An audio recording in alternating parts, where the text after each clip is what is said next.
Hello and welcome to Health Professional Radio. I'm your host, Neil Howard. Thank you so much for joining us for another segment. We're going to be speaking with Mr. Robert Hummel. He's joining us here from Savota, a global clinical trial technology company. He's going to talk to us a little bit about the rise in trial complexity, how the focus has been shifted to a more patient-centric trial process, and why selecting the right technology partners to manage the patient journey to eliminate costly trial delays is becoming increasingly crucial. Welcome to Health Professional Radio, Robert Hummel. Thank you so much for joining us. Thanks, Neil. Thanks for having me. A bit of your background, if you would. Tell us a bit about who you are and what your role is at Savota. Sure. So my role at Savota is I'm the Chief Operating Officer here, so I'm responsible globally for our sales team and our professional services team and our support team. So everything from finding new customers, working with them to onboard our solutions, deliver that solution to them, and then support it through the end of their clinical trial. That all falls under the team that I am managing here. And I'm one of Savota's co-founders, so we started Savota right around 10 years ago to focus on providing technology solutions and addressing some of the complexities that we saw emerging in the clinical trial space, and we felt were unmet.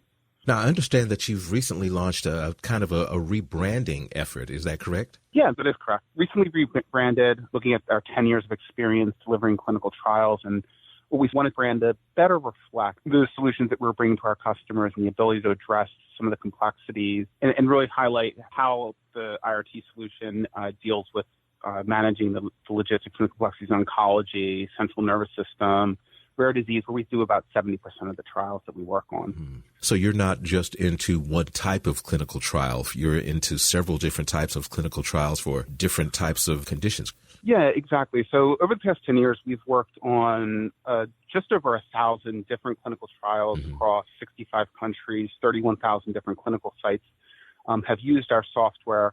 But what we saw as we worked across these trials was that the area where we were really able to bring a lot of value to our customers was to focus on some of the operational complexities that were emerging and continue to emerge in the space. So Savota's flagship product, the IRT solution, it manages the logistics of a clinical trial, the logistics around investigational products, so making sure that the right drug is getting to the right patient at the right time and all of the complexity that surrounds that.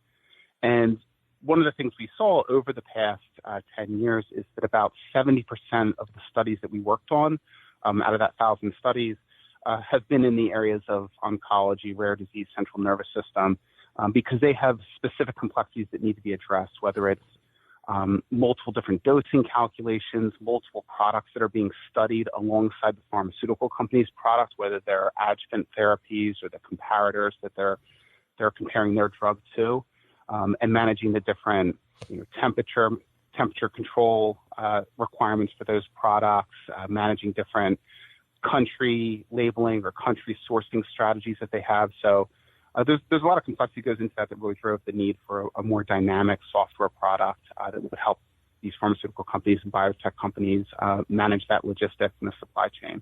What about the managing of the candidates, the participants in these trials? Are you involved in managing how they're selected, that process as well, or simply on the compounds and the trial mechanics themselves?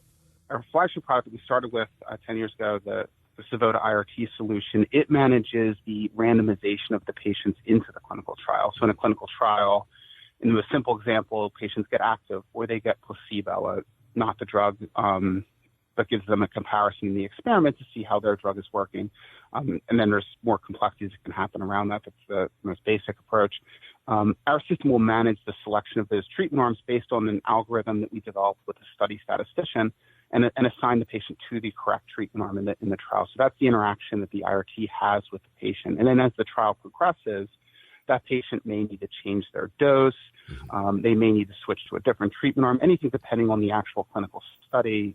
Various things may happen there. So the software will manage that part of that patient's experience in the trial. And with this rebrand, we've also expanded beyond the IRT product to launch our eConsent and our eCOA applications. And we launched them to look at expanding along that patient journey in the way that the patient touches the trial, with a focus on managing time-sensitive, mission-critical moments in a trial. So those very urgent situations is where we see our software and our services and our support are able to really provide a lot of value and assistance to their customers in those areas. So what I mean by that is the IRT solution controls that drug assignment to the patient or the randomization of the patient into the trial. If you're a patient in a trial and you're at the clinical site, seeing the doctor and the study staff, you can't go home without your medication.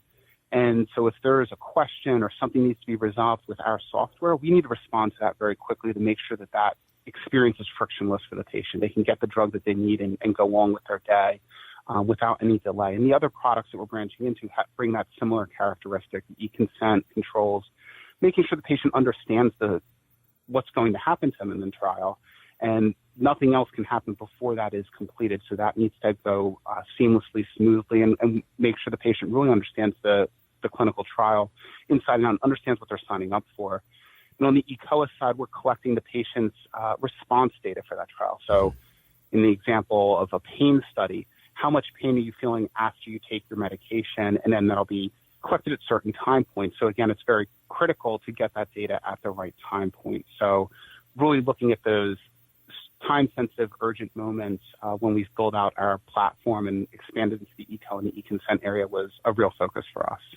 What about the day-to-day lives of the professionals who are trying to manage or using your software in light of the complexities caused simply by the pandemic? Were these efficiencies in place or considered prior to the pandemic, or has this driven much of your development?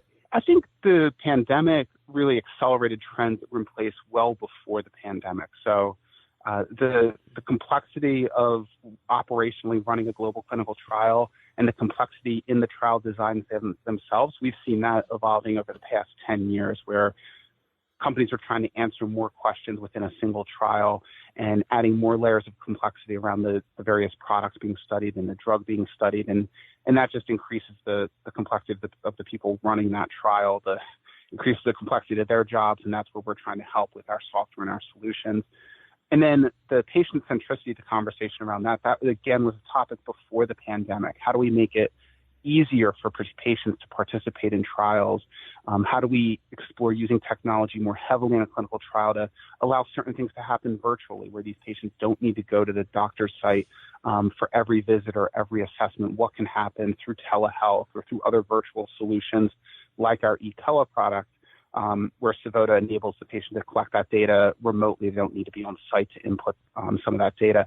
So those trends were in place before COVID-19. Mm-hmm. The pandemic really accelerated those trends, and all of a sudden now everyone is stuck at home, and pharmaceutical companies are left scrambling, looking for ways, okay, how would we go about shipping medication directly to patients so that they don't need to go to the site to pick up that medication? How can we collect data virtually from those patients now that we want to reduce the number of times they need to go into the site?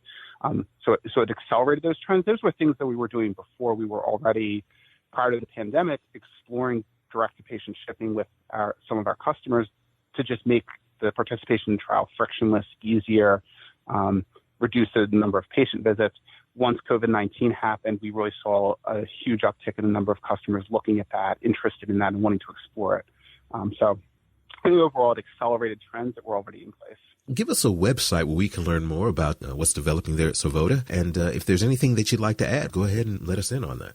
So the website is Savota.com, SUVODA.com, and it has all the information on our products and our services and their offerings and how we can address some of these complex challenges. I think we summed it up talking about, I think this trend in the complexity is going to continue. We're looking as an industry at how to make the patient's lives easier, how to make their ability to participate in trials easier.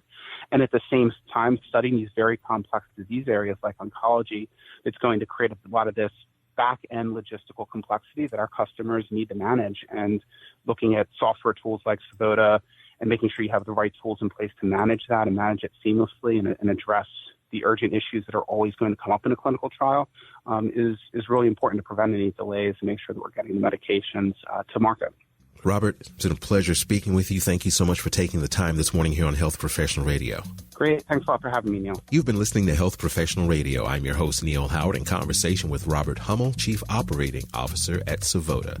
Audio copies of this program are available at hpr.fm and healthprofessionalradio.com.au. You can also subscribe to the podcast on iTunes, listen in, download it SoundCloud, and be sure and subscribe to our YouTube channel at youtube.com, Health Professional Radio.